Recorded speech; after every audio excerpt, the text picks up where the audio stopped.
क्या होगा अगर बताया जाए कि ये पुस्तक कभी सार्वजनिक ज्ञान के लिए नहीं थी?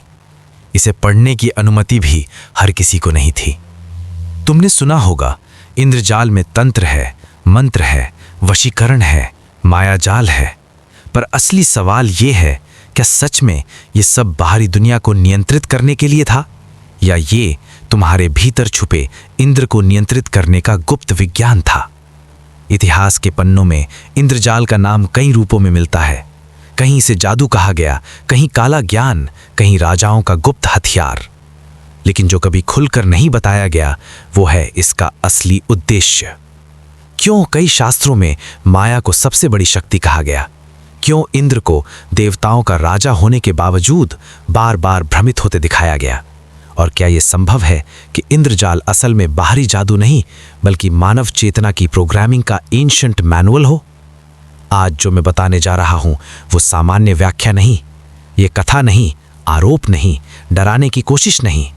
ये एक परत है जिसे समझने के बाद तुम दुनिया को पहले जैसा नहीं देख पाओगे। अगर तुम सच जानने की हिम्मत रखते हो, अगर तुम भी इस जाल को समझना चाहते हो, तो अभी इसी वक्त वीडियो को लाइक कर दो और चैनल को सब्सक्राइब करके घंटी जरूर दबा दो, क्योंकि यहाँ हम कहानियां नहीं सुनाते, हम पढ़ते खोलते हैं। अगर तुम तैयार हो तो चलो प्रवेश करते हैं इंद्रजाल के वास्तविक रहस्य में। सबसे पहले एक भ्रम तोड़ते हैं। इंद्रजाल शब्द का शाब्दिक अर्थ क्या है? इंद्र प्लस जाल। इंद्र यानी इंद्रियां, जाल यानी नेटवर्क, भ्रम संरचना। तो क्या यह संभव है कि इंद्रजाल का असली अर्थ हो इंद्रियों का जाल? प्राचीन भारतीय दर्शन में माया को इल्यूजन नहीं, परसेप्शन कहा गया। दुनिया वैसी नहीं है जैसी वो है, दुनिया वैसी है जैसी तुम उसे परसीव करते हो। और परसेप्शन किससे बनता है? इंद्रियों से। अगर कोई तुम्हारी इंद्रियों को नियंत्रित कर ले तो वो तुम्हारी वास्तविकता नियंत्रित कर सकता है। यहीं से शुरू होता है असली रहस्य।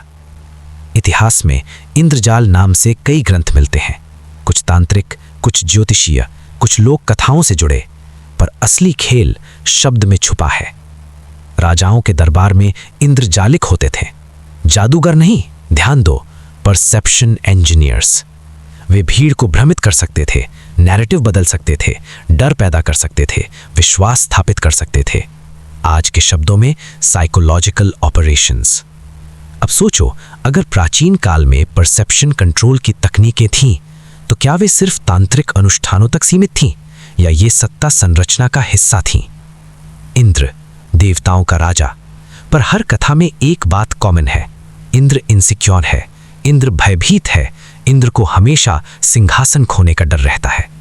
क्या ये सिर्फ पौराणिक कहानी है या सत्ता का आर्केटाइप? इंद्रजाल शायद जादी नहीं था, शायद वो सत्ता को बचाने का साइकोलॉजिकल फ्रेमवर्क था। जब जनता को भ्रमित रखना हो तो भय दो, जब ध्यान हटाना हो तो चमत्कार दिखाओ, जब विद्रोह हो तो डिवाइन नैरेटिव बनाओ। ये पैटर्न सिर्फ प्राचीन काल में नहीं दिखता, आज भी वही स्ट्रक्चर है, बस नाम बदल गए हैं। अगर तुम ये समझ जाओ कि इंद्रजाल बाहरी नहीं, भीतरी मैनिपुलेशन का विज्ञान है, तो तुम खुद से पूछोगे, क्या मैं भी किसी जाल में हूं? और अगर हूं तो वो किसने बुना और क्यों?